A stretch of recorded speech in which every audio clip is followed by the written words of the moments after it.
أنصتوا واسمعوا وأطيعوا رحمكم الله.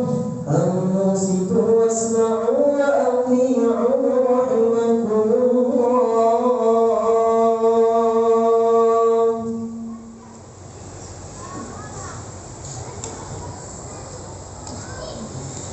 اللهم صل على سيدنا محمد. اللهم صل على سيدنا محمد. اللهم صل على سيدنا محمد وعلى آل سيدنا محمد سيد الأولين والآخرين. وسلم رضي الله تبارك وتعالى عن كل صحابة رسول الله أجمعين. اللهم قوم الإسلام من المسلمين والمسلمات والمؤمنين والمؤمنات فانصرهم على معاندهم واكفهم لنا منك بالخير ويا خير الناصرين برحمتك يا أرحم الراحمين. السلام عليكم ورحمة الله وبركاته.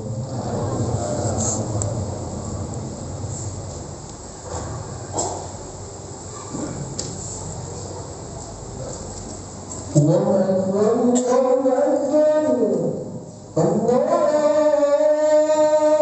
أكبر الله أكبر.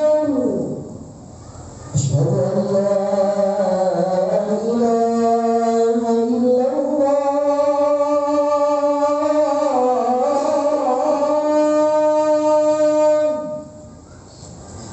أشهد أن لا إله إلا الله.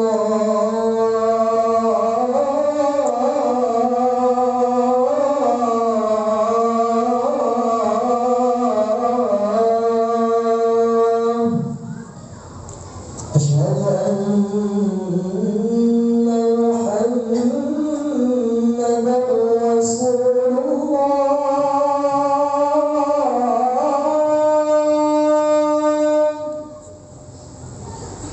أشهد أن محمدا رسول الله.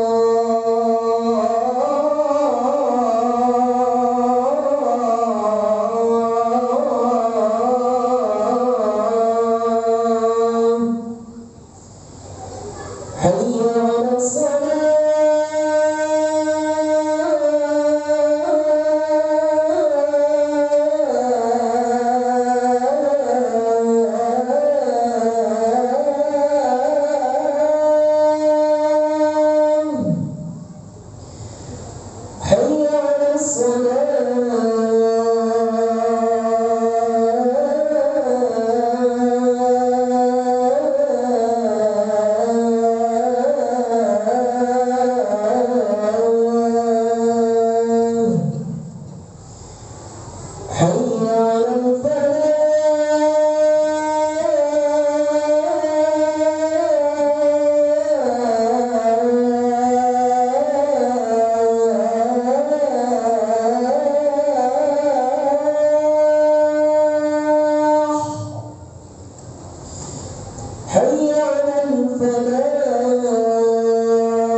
Alhamdulillah, wassalatu wassalamu ala Rasulillah Sayyidina wa maulana Muhammad bin Abdillah wa ala alihi wa sahbihi wa man tabi'ahu wa mawala wa la hawla wa la quwwata illa billah. Ashhadu an la ilaha illallah wahdahu la sharika lah wa ashhadu anna Muhammadan abduhu wa rasuluhu la nabiyya ba'dah. Allahumma salli wa sallim wa barik wa karrim wa majid wa addim ala sayyidina Muhammadin wa ala alihi wa sahbihi ajma'in, amma ba'du. Qala Allah ta'ala fi kitabihil karim, a'udzu billahi minasy syaithanir rajim. Ya ayyuhalladzina amanu taqullaha haqqa tuqatih wa la tamutunna illa wa antum muslimun. Wa qala Allah ta'ala fi ayatin ukhra, a'udzu billahi minasy syaithanir rajim. Ya ayyuhalladzina amanu taqullaha wa qulu qawlan sadida yuslih lakum a'malakum wa yaghfir lakum dhunubakum wa may yuti'illaha wa rasulahu faqad faza fawzan 'azima. Ibadallah, usikum wa nafsi bitaqwallahi wa ta'atihi faqad fazal muttaqun. Para hadirin sidang Jumat yang dirahmati oleh Allah Subhanahu wa taala. Dulu ketika Allah Subhanahu wa taala memanggil Nabi Muhammad sallallahu alaihi wasallam untuk menghadapnya, beliau menitipkan suatu amalan, suatu perintah yang luar biasa dahsyat.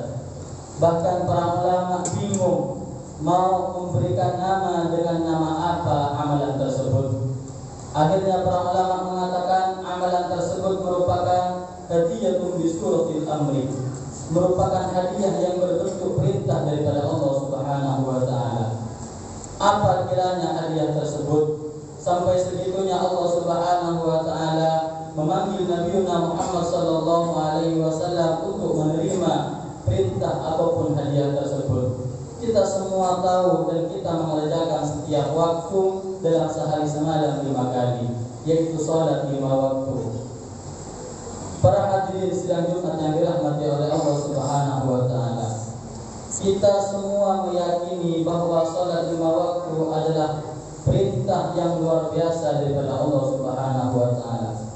Maka ketika keyakinan itu sudah tertanam dalam diri kita, jangan sampai kita melalaikan dengan adanya perintah ini. Kenapa? Salat ini merupakan qadar, merupakan tolak ukur dari semua kehidupan kita, menjadi tolak ukur di dunia ketika kita menginginkan kesuksesan, menginginkan ketenangan, menginginkan keindahan yang berada di dunia ini, maka kuncinya begitu juga berada di dalam salat. Begitu pula ketika kita menginginkan kesuksesan, kenyamanan, keberuntungan nanti di yaumil akhirah, kita juga harus menjaga dan mementingkan salat yang 5 waktu. Para ulama mengatakan bahwa idza aradta sa'adata fid dunya, kalau engkau menginginkan kebahagiaan, keberuntungan, kesuksesan di dunia, faqdi salat fi awwal waqtiha, maka kerjakan salat itu pas di awal waktu. Pentingkanlah salat, jangan sampai salat itu menjadi yang nomor 2 dalam kehidupan kita. Begitu juga salat nantinya akan menjadi penentu dari semua amal ibadat kita, diterima ataukah tidak amal ibadat kita. Inna awwala ma yuhasabu bihil 'abdu yaumal qiyamah, bahwa sesungguhnya nanti yang akan diperiksa oleh Allah Subhanahu wa taala dari sekian banyaknya ibadah, amal, perbuatan yang sudah kita lakukan, yang pertama diperiksa adalah salat. Kenapa salat? Karena salat menjadi penentu. Idza saluhat saluha sa'iru amali. Ketika salatnya benar, salatnya diterima oleh Allah Subhanahu wa taala, maka semua amal ibadahnya diterima oleh Allah Subhanahu wa taala. Semua amal ibadahnya tergolong dari ibadah yang mempunyai nilai berharga di hadapan Allah Subhanahu wa taala. Bahkan ada sebagian para ulama mengatakan, seandainya ada orang bersedekah dengan hati yang tidak rela, dengan hati yang tidak ikhlas, akan tetapi karena sholatnya nanti di yaumil qiyamah diterima, maka sedekah yang tidak ikhlas itu ikut diterima oleh Allah Subhanahu wa taala. Wa idza fasadat fasada sa'iru amali. Begitu pula sebaliknya, ketika sholat itu tidak diterima oleh Allah Subhanahu wa taala, sholatnya tidak dipentingkan, sholatnya bolong-bolong, maka begitu juga semua amal ibadah kita tidak akan diterima oleh Allah Subhanahu wa taala. Maka banyak para ulama jijik kepada orang-orang yang tidak sholat. Mereka enggan tidak mau duduk dengan orang-orang yang berani meninggalkan sholat. Bahkan Sayyid Muhammad bin Alawi Al-Mani Al-Hasani dalam kitab beliau Hudaybi Sabili, apa kata beliau? La yusahibu ma'ah wa la yujalisu ma'ah. Jangan berteman dengan orang-orang yang tidak sholat. Jangan sampai kita duduk bareng dengan orang-orang yang tidak sholat, karena begitu hinanya mereka-mereka yang berani meninggalkan sholat.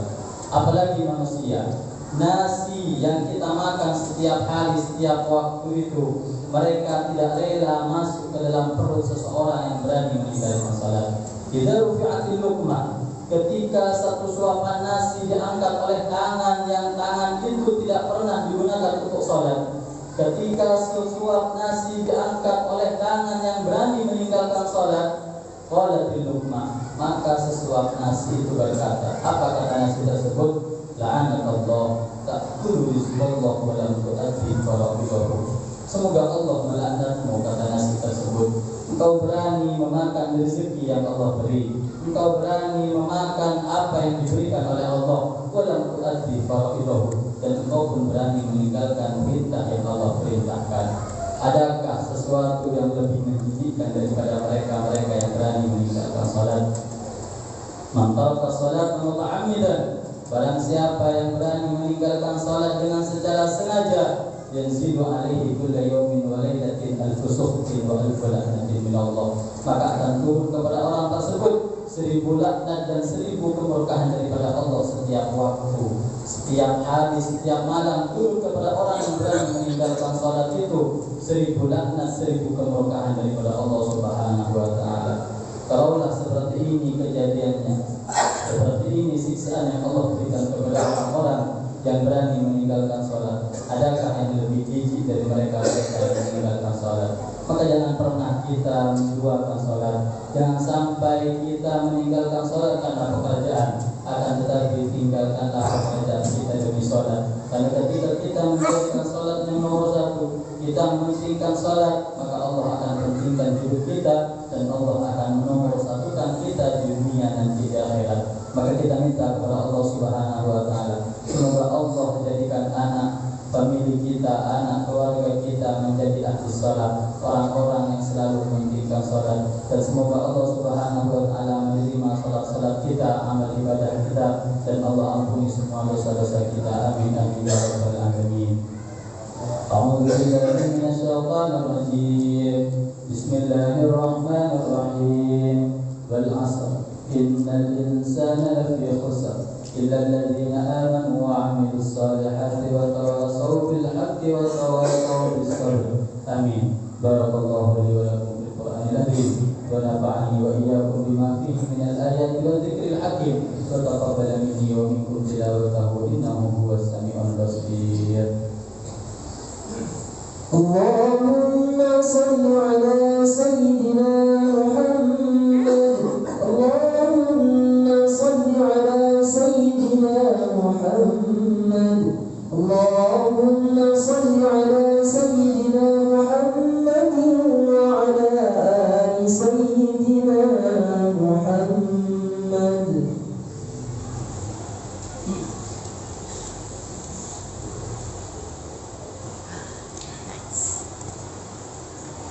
Innal hamdalillah nahmaduhu wa nasta'inuhu wa nastaghfiruh wa na'udzu billahi min shururi anfusina wa min sayyiati a'malina.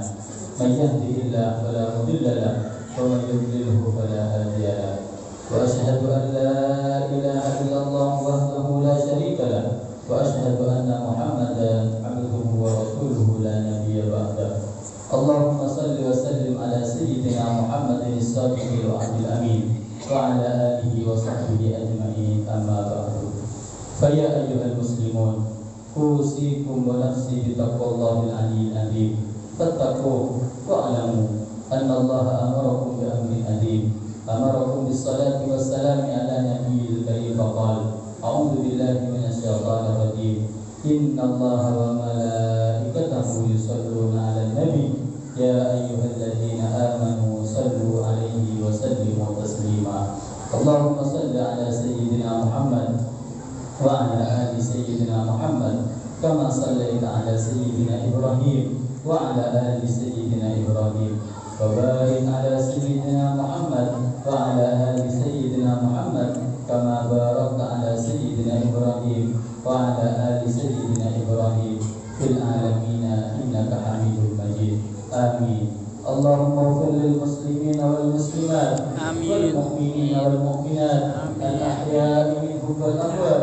برحمتك يا واهب العطيات اللهم ادفع عنا الغلاء والبلاء والوباء والفحشاء والمنكر والبغي والسيوف المختلفة والشدائد والمحن ما ظهر منها وما بطن عن بلدنا هذا خاصة وعن سائر بلدان المسلمين عامة إنك على كل شيء قدير ربنا آتنا في الدنيا حسنة وفي الآخرة حسنة وقنا عذاب النار عباد الله إن الله يأمر بالعدل والإحسان وإيتاء ذي القربى وينهى عن الفحشاء والمنكر والبغي يعظكم لعلكم تذكرون فاذكروا الله العظيم يذكركم واشكروه على نعمه يزدكم واسألوه من فضله يعطيكم ولذكر الله أعز وأجل وأكبر والله يعلم ما تصنعون أقيموا الصلاة. Terima kasih yang sudah mengikuti. Allahu Akbar, Allahu Akbar.